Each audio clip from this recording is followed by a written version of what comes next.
वास्तु क्या होता है?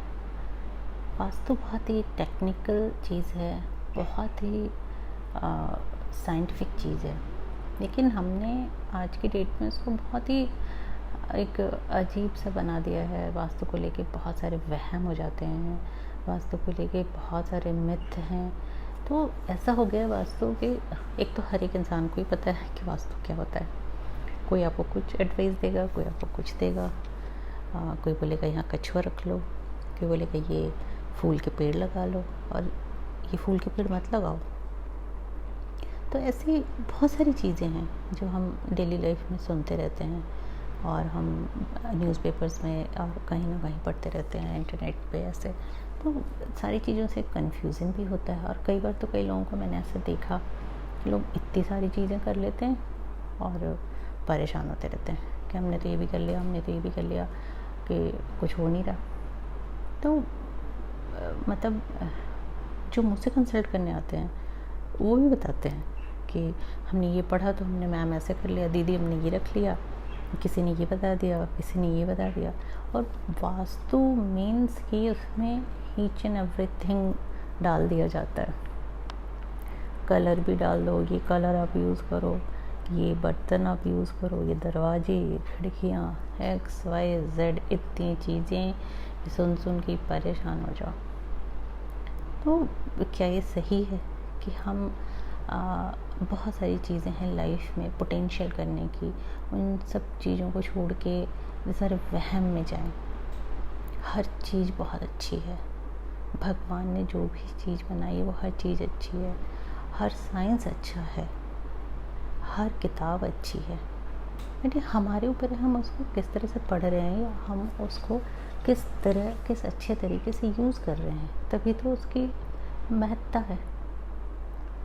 अब वास्तु के लिए 2-4 जो बेसिक थिंग्स हैं वो ज़रूर सही होने चाहिए कि भाई हमारा किचन है वो किस दिशा में होना चाहिए, हमारा बेडरूम है, कुछ 2-4-5 चीज़ें ऐसी होती है। पानी का टैंक हो गया, मंदिर हो गया ना, मास्टर बेडरूम हो गया, बच्चों का कमरा हो गया, और इस तरह से ये चीज़ें अगर हो जाती हैं ना तो बस।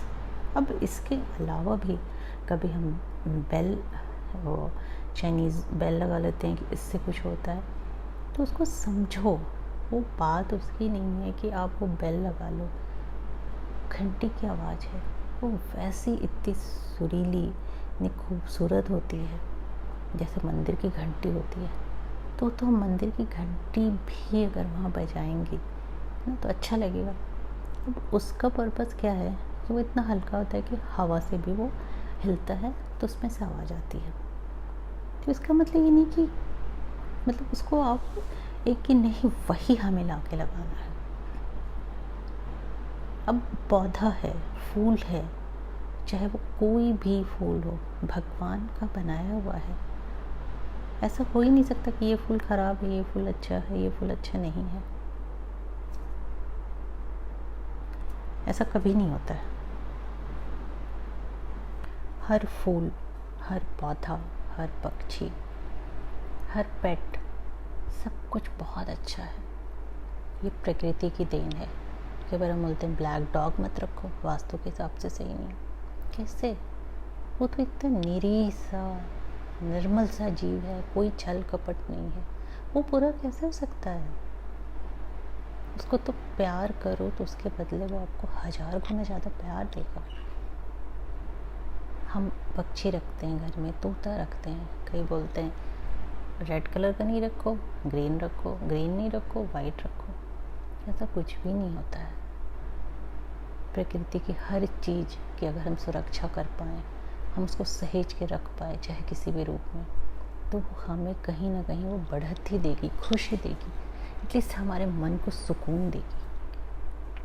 तो वास्तु को हमें समझना है कि हमें किस तरह से इसको यूज़ करना चाहिए, क्या क्या चीज़ें ऐसी है। वास्तु का एक मतलब ये भी है आप खुश रहो। आप ही खुश नहीं हो तो वास्तु पूरा का पूरा आप कितने भी बड़े वास्तुकार से सब करवा लो, आपके घर में कभी कुछ पॉजिटिव चीज़ आपको नहीं समझ आएगी। क्यों? क्योंकि हम खुद ही ऐसे दुखी हैं, खुद ही नेगेटिव हैं। तो हमें सबसे पहले तो खुद को खुश रखना है। बहुत सारी चीज़ें होती हैं, हमें उनसे निकल के अपने आप को एक अच्छे ऑरा के साथ रहना है। घर के जो भी सदस्य हैं उनको भी एक एनर्जी पॉजिटिविटी में अगर कोई नहीं है तो उसको उस चीज़ के लिए हमें प्रिपेयर करना है, समझाना है। सबसे बड़ा बात तो यही है कि हम खुश हैं तो अपने आप घर में खुशी सा दिखता है। और उसके बाद जो बेसिक चीज़ें हैं वो सही होनी चाहिए। जो घर के कुछ बेसिक चीज़ें हैं, जैसे कई बार हम बना बनाया घर खरीदते हैं तो उसमें बहुत सारी प्रॉब्लम्स होती हैं, तो उसको किसी न किसी थोड़े बहुत छोटे छोटे तरीक़ों से उसको ठीक किया जा सकता है। अब हम हर जगह तोड़ फोड़ तो नहीं कर सकते ना, तो उसको वैसे कर लिया। बाकी वहम में हर चीज़ में कि ये भी ला के रख दो, वो भी ला के रख दो, ये भी कर दो, वो भी कर दो, मंडे को ये करो, थर्सडे को ये नहीं करो, इस दिन ये करो, पता चलता है पूरा आपका 50% माइंड इसी में ऑक्यूपाइड है। आप एक सच्चे मन से ईश्वर में आस्था रखो, खुश रहो, घर को अच्छा रखो, घर को खुशी का माहौल दो, घर को साफ रखो, और 2 4 5 जो एक ज़रूरी चीज़ें हैं वास्तु की वो हों। अपने आप सब कुछ ही निर्मल और सुंदर हो जाएगा, जिसकी हम कल्पना करते हैं कि क्या होता है निर्मल, क्या होता है सुंदर, वही तो होता है।